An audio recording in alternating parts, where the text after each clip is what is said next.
Hallo und herzlich willkommen auf Hubelklotz. In dieser Episode werden wir euch die neue Brücke zeigen und wie wir sie fertig gebaut haben. Vielleicht lassen wir auch einen neuen Zug fahren. Und, wie ihr seht, habe ich keine Kameramann, sondern ein neues Gimbal. Und wir hoffen, dass das mal die Qualität besser ist. Habt ihr Spaß bei dieser Episode, bitte liked das Video. Wenn ihr mehr Spaß habt, bitte abonniert, kommentiert und teilt das Video mit den Kollegen. Also, viel Spaß mit der Episode. Original habe ich das natürlich mit Musik hinterlegt, ohne dass ich dabei geredet habe. Es mir jetzt ermöglicht, euch dazu ganz viel zu erzählen. Zuerst einmal mache ich den Bauplatz frei, wo die neue Brücke hinkommt. Die habe ich zu einem grossen Teil schon fertig gebaut. Es entsteht aber ein wieder auseinandernehmen, dadurch ich einen Planungsfehler gemacht habe, wo ich euch aber nicht vorenthalten, wie ich das gemacht habe. Ich habe das beschleunigt, dass man auch sieht, was ich mache, aber so, dass ihr auch nicht stundenlang zuschauen. Insgesamt habe ich für das Drehen von dieser Episode, glaube ich, etwa 4 Stunden gefilmt. Und ja, so in kurz ist es dann immer doch viel kürzer. Genau. Ich habe mich auch dazu entschieden, die Brücke nicht mehr dort zu bauen, wo sie vorher war, sondern jetzt direkt beim Bahnübergang anschließend zu machen, dass ich dort, wo die Brücke jetzt ist, wo so eine Doppel-S-Kurvenstraße ist, ich mehr Bauplatz kriege für zusätzliche Sachen. Und ein bisschen überraschen. Gibt es schöne Sachen hin. Und ich werde natürlich auch den Rest von der Stadt irgendwann auf Milchplätze aufbauen. Heute geht es vor allem darum, den Bauplatz dort zu füllen, mit dem, was jetzt gerade kommt. Ich präsentiere euch meine neue, selber erfundene Brücke. Ich hoffe, die gefällt euch genauso gut wie mir.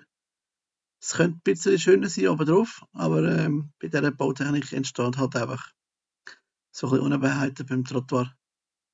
Die Straße ist super. Das Trottoir ist leider nicht gleich machbar. Oder auch mit meinem jetzigen Bauwissen noch nicht. Vielleicht werde ich es in Zukunft können verbessern. Mal schauen. Mir ist vor allem einfach wichtig, dass alles, was ich baue, irgendwie Trottoirrand hat. Denke auch, das unterscheidet mich vielleicht von anderen Kanälen. Genau. Da habe ich meinen Planungsfehler entdeckt, dass ich dort A, dass ich nicht einfach zusammenschieben kann und B, mir dort eine ganze Reihe fehlt. Deswegen darf ich jetzt ein bisschen in die Brücke hineinschauen. Was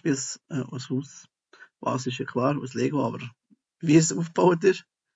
Genau. Und ihr habt es sicher auch schon gesehen, ich habe dort den Bahnübergang abmontiert, also die Schranke. Und ihr könnt ja mal erzählen, wenn es euch langweilig ist, wie manchmal ich das Ding wieder montiere, nur um es dann nachher wieder mit dem Ellbogen oder so abzuräumen.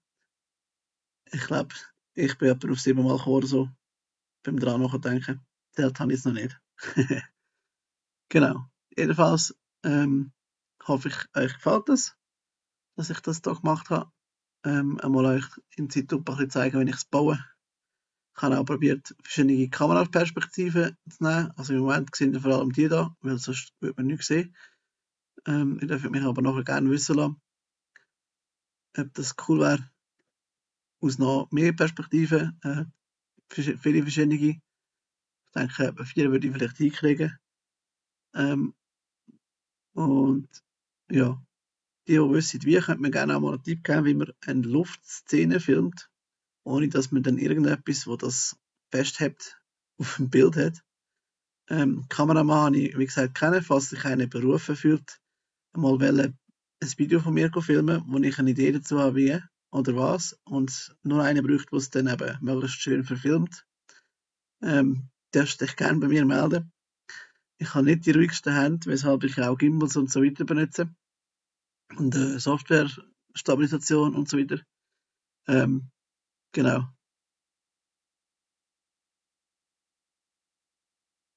Wie ihr gesehen habt, ist die Fahrbahn in der SNOT-Bautechnik. Das ist Stat Not on Side.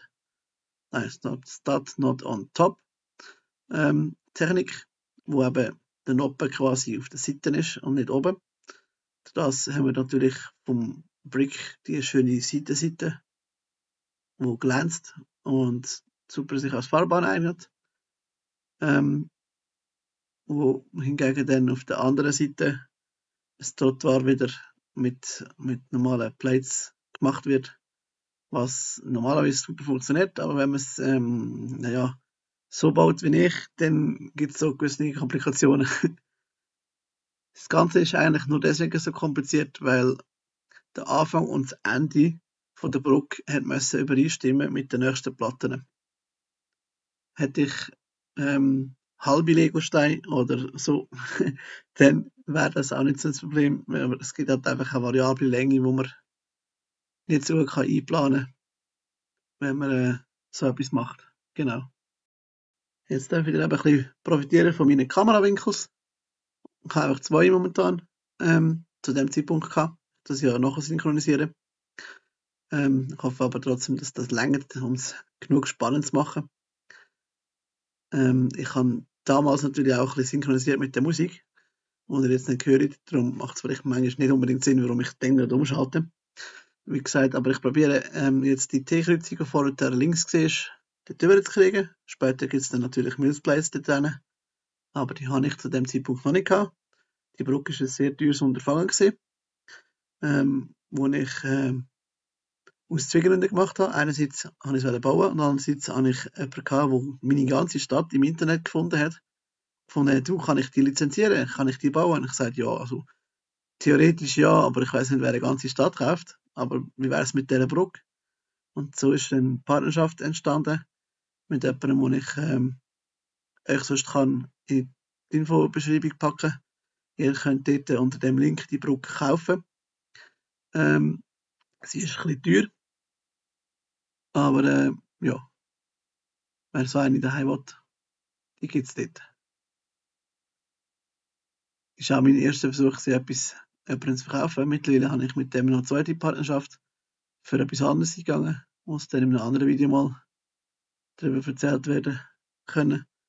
Was ein bisschen rentabler ist, dann habe ich bei der Planung schon immer nachgefragt, wie ich Kosten senken kann. Bei dem da ist es mir nur wichtig, dass ich es herstelle. Ich habe über Bricklink Teile bestellt und dann nachhinein einen Haufen Zeit gebraucht. Also insgesamt habe ich, glaube ich, etwa 2 Monate gebaut an dieser Brücke. Oder am Entwerfen. Ich habe sie wahrscheinlich am Nachmittag entworfen. So von der Zeit, so 4-5 Stunden. Im Bricklink Studio 2.0 und hatte beim Bauen einiges festgestellt, was ich verbessern muss. So Stabilität, technisch, weil wenn man sie so biegt, will sie immer urkumpen in dem Sinn. Habe ich etwas konstruieren, was sich gegen oben zieht. Auf der äußeren Seite. Genau. Jetzt probiere ich natürlich vieles von dem, was ich vorher probiert habe, im Ganzen zu retten und nachhinein wieder geschrottet habe, einzubauen. Das Design so ein bisschen erhalten bleibt von den alten Stadtteilen, zumindest im Moment. Kämpfe gerade mit widerspenstigen Legos, die vorspicken. Genau. Und jetzt habe ich dann mit dem ersten Fehler angefangen, nämlich, nein, das ist noch nicht da. Das kommt noch. Und zwar habe ich nachher, wenn ich das einmal gebaut habe, habe ich keine Ahnung für, ja, mal da habe ich angefangen. Habe ich das immer wieder aufgestellt und ich habe es echt viele Mal wieder abgeräumt. Und ja, da ich es ja nicht geplant habe, das Ganze einstellen, ich bin quasi mit dieser Brücke in den Raum gegangen und habe dann live vor Ort entschieden, was muss weg, was muss hin, was muss neu gebaut werden. Also das ist alles innerhalb von dieser Zeit entstanden, ohne Planungsphase vorher. Da habe ich übrigens herausgefunden, dass die mit dem Antrieb, also wo man so aufziehen kann, sich hervorragend eignet, um so ein bisschen halb den Berg drauf zu fahren. Genau. Und ja, wie gesagt, ich habe das Ganze nicht skriptet. Ich habe es zwar jetzt können schauen, ein paar Mal, um es zu kommentieren, aber das Bauen in dem Sinn habe ich live gebaut, entschieden, Teile zusammengesucht, die es gebraucht hat. Ich habe natürlich vieles weggeschnitten, dass ihr nicht mich die ganze Zeit von hinten seht, wenn ich irgendwo an der Stelle stehe und Teile raussuche. Aber ja, jetzt kommt der Teil, wo die Brücke eigentlich schon steht und ich einfach noch festgestellt habe, ja du, jetzt haben wir ja die Doppelkurve noch angefangen, die muss jetzt natürlich auch noch weg und der Fluss kann ja auch nicht einfach bei der Straße weitergehen. Das habe ich zumindest rudimentär im Kopf mal geplant, dass dann dort der Fluss kommt. Ich habe allerdings dann vor Ort müssen schauen, habe ich genug Platten, habe ich genug Teile, habe ich alles zum den Fluss zu bauen und die 2 Ufer. Genau.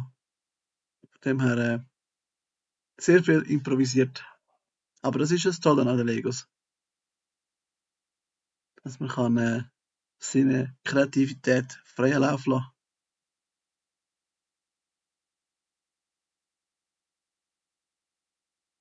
Manchmal haben die kleinen Platten einfach so echt gut aneinander.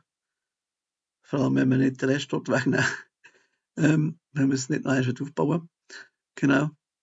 Jedenfalls Platte weg, Platte hin und sieht schon viel besser aus, wenn das Wasser auch effektiv weitergeht. Noch ein bisschen komisch, weil es noch den Ecke bereicht vom vorherigen, aber ja. Und jetzt ist es schon viel besser.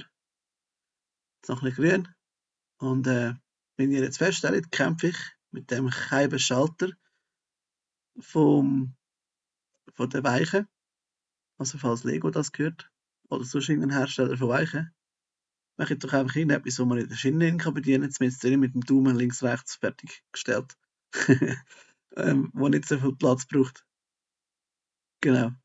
Übrigens unten habe ich festgestellt, während dem Vertonen, das ist der Spider-Man, der am Wagen hängt. Und ich finde das Video mal dort an, der schaut dort immer rein und sagt «Hi». Genau, der winkt jetzt so ins Bild. Und selbstverständlich ist während dem Bauen dort der Polizist vor Ort, der schaut, dass es abgesperrt ist, dass niemand einfach so überfahren wird oder in die Posten reingeht. Genau. Kann ich auf jeden Fall jetzt schon mal erzählen. Als nächstes kommen so Bilder, die ich hier überblende, von vorher und nachher. Ich hoffe, euch gefällt das. Das ist vorher und nachher.